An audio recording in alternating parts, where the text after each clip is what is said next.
नमस्कार दोस्तों, पेश है मेरी आज की कहानी। सुधीर और सुनीता अच्छी खासी अपनी ज़िंदगी बिता रहे थे।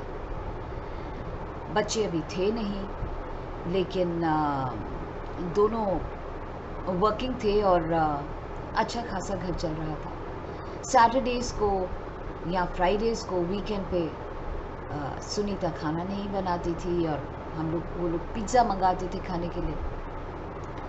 एक दिन जब सुधीर ऑफिस के लिए तैयार हो रहा था और मतलब हर कोई कपड़ा धुलाई के लिए फेंक रहा था, तो सुनीता ने आवाज़ लगाई, कहा कि इतने सारे कपड़े धुलाई के लिए मत फेंको, सिर्फ जो ज़रूरी हैं उन्हें ही डालो। तो सुधीर ने कहा क्यों? उसने कहा कि देखो, फेस्टिव सीज़न है, हमारी मेड जो है वो 1 हफ्ते के लिए घर जा रही है और सब कुछ काम मुझे भी करना पड़ेगा, ऑफिस भी देखना पड़ेगा, इसीलिए लिमिटेड रखो ताकि मैं भी आराम से अपना काम कर पाऊँ। सुधीर ने कहा ठीक है। अब जब ये लोग ब्रेकफास्ट पे बैठे तो सुनीता ने बातों बातों में कहा, सुधीर, ये जो मेड हमारी घर जा रही है ना, फेस्टिवल सीज़न है, क्यों ना उसे 500 रुपये हम लोग इनाम में दे दें। सुधीर ने कहा क्या यार, अभी तो फेस्टिवल सीज़न शुरू हुआ है, अभी तो कितने फेस्टिवल्स आएंगे, हर फेस्टिवल में तुम 500 रुपये थोड़ी देती रहोगी उसे। बोली नहीं, घर जा रही है अपने, पता नहीं कितने टाइम के बाद घर जा रही है, 500 रुपये दे देते हैं ना। सुधीर के चेहरे पे कोई खास खुशी थी नहीं, तो सुनीता ने कहा ऐसा करते ना, इस वीकेंड पे हम लोग पिज़्ज़ा नहीं खाएंगे। सुधीर ने कहा अच्छा, मतलब मेरे पिज़्ज़ा के पैसे तुम मेड को देने वाली हो, चलो जैसी तुम्हारी मर्जी। और फिर सुधीर ऑफिस चला गया। 1 हफ्ता बीत गया। 1 हफ्ते के बाद मेड वापस आई, चेहरे पे बड़ी खुशी थी। सुधीर से रहा नहीं गया। सुधीर ने पूछ लिया, अरे भाई, तुम्हारा छुट्टी कैसे रहा? बोली साहब, बहुत बढ़िया रहा, बहुत बढ़िया रहा।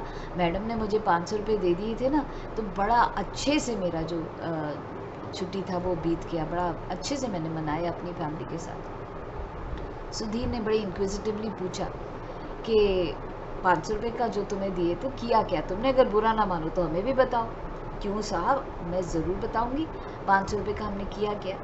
बोली मैं यहाँ से जब जा रही थी तो 150 रुपये की मैंने अपनी पोती के लिए ड्रेस खरीदी, फिर मैंने 50 रुपये की एक डॉल खरीदी, फिर 60 रुपये की मैंने मिठाइयाँ खरीदी, फिर जब मैं आगे जा रही थी तो मुझे लगा कि चूड़ियाँ भी लेनी चाहिए, तो मैंने अपनी डॉटर के लिए 20 रुपये की चूड़ियाँ खरीदी, फिर मैंने अपने दामाद के लिए 40 रुपये की बेल्ट खरीदी, और फिर मैंने जो बाकी के पैसे थे उनको मैंने 50 रुपये एक गरीब को दान कर दिए। फिर भी पैसे बच गए, पता है साहब, वो मैं अपनी बेटी के पास छोड़ के आई हूँ कि छोटी स्कूल जाएगी, उसे किसी चीज़ की ज़रूरत होगी, कॉपी पेंसिल, तो वो दिला देना।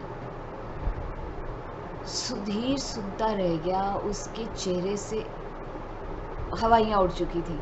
500 रुपये में इतना कुछ?